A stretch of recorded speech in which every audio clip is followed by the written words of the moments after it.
Okay. Okay, I'm going to show you a few basics for Google Classroom to stay organized and to assign different kids different things. So the first thing you want to get in the habit of doing is using topics. So you see in this classroom, we have week 1 question of the day, and then we have week 1 work, and then we've started a week 2 work. These draft assignments are just hanging out at the top of the classroom. You want everything to be under a topic.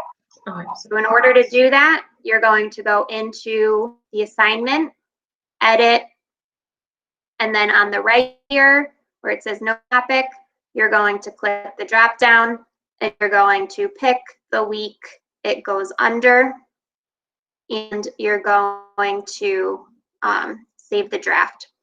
Once you're ready to assign it, you're going to use the schedule option, and you're going to choose next Monday at, say, like 8 a.m. so that the kids don't see the assignment until the day that it's supposed to be posted. So actually this one's supposed to be Thursday, July 16th. So I'm going to schedule it for July 16th.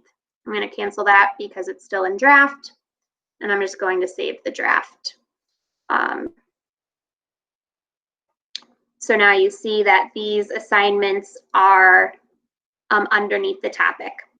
The other thing you want to pay attention to with organization, and this you need to talk to the teacher and your student-teacher classmates, is you want to be consistent in how you're naming assignments.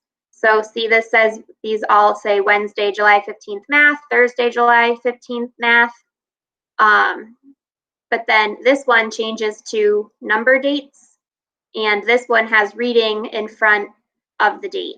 So it doesn't seem like a big deal to us as adults, but for kids who need consistency, it's important to stay consistent with how you're naming things.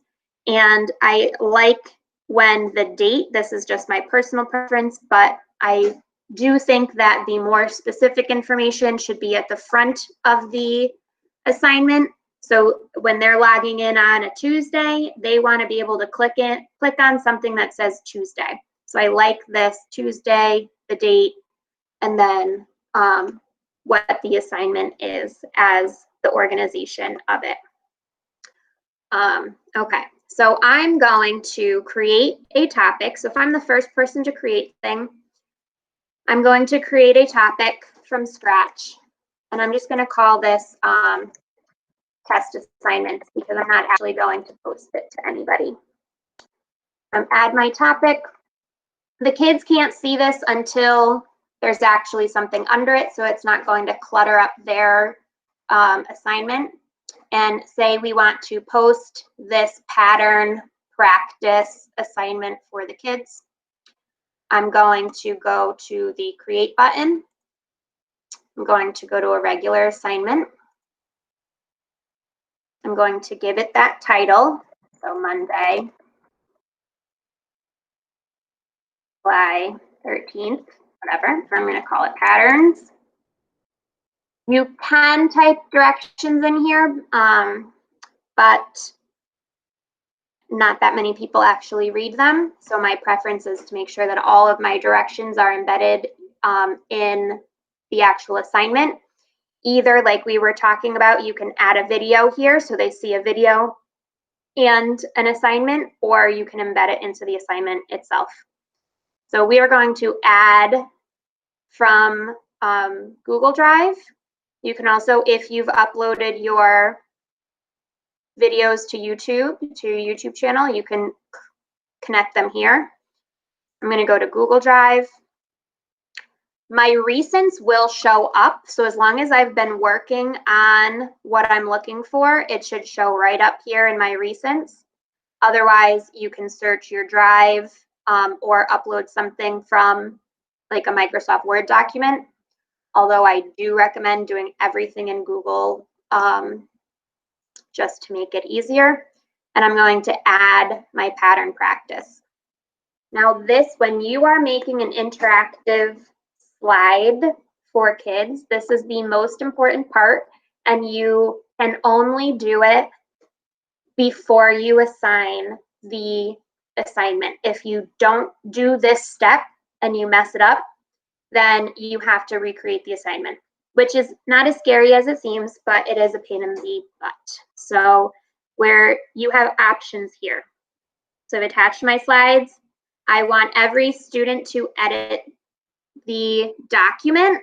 So it looks like I want this one, but I don't. This means that students can edit the same document, and that means they would overwrite each other's work. So instead, you want to make a copy of the slideshow for each student. And that is going to make an independent copy of the slide deck so that when a student clicks on it, opens it up, starts dragging, dropping things, it doesn't mess up the other kids' assignments. So that's really important. Now I'm going to give it my topic right away so I know I stay organized. So that's just going under test. You can talk to your cooperating teachers about if you're using the feature for due dates or not. And if you are giving it points or ungrading it. Again, just be consistent since so many people are posting for the kids, just talk to each other. And then if you are only posting this for 2 students, you are going to unclick. So I clicked the drop down next to all students. You're going to unclick that and you're going to pick just the students that you want to assign it. And then once I'm done, I can either save it as a draft or I can schedule it so that it posts on the date that I want right in the morning. And then it won't show up in the student's Google Classroom until that date.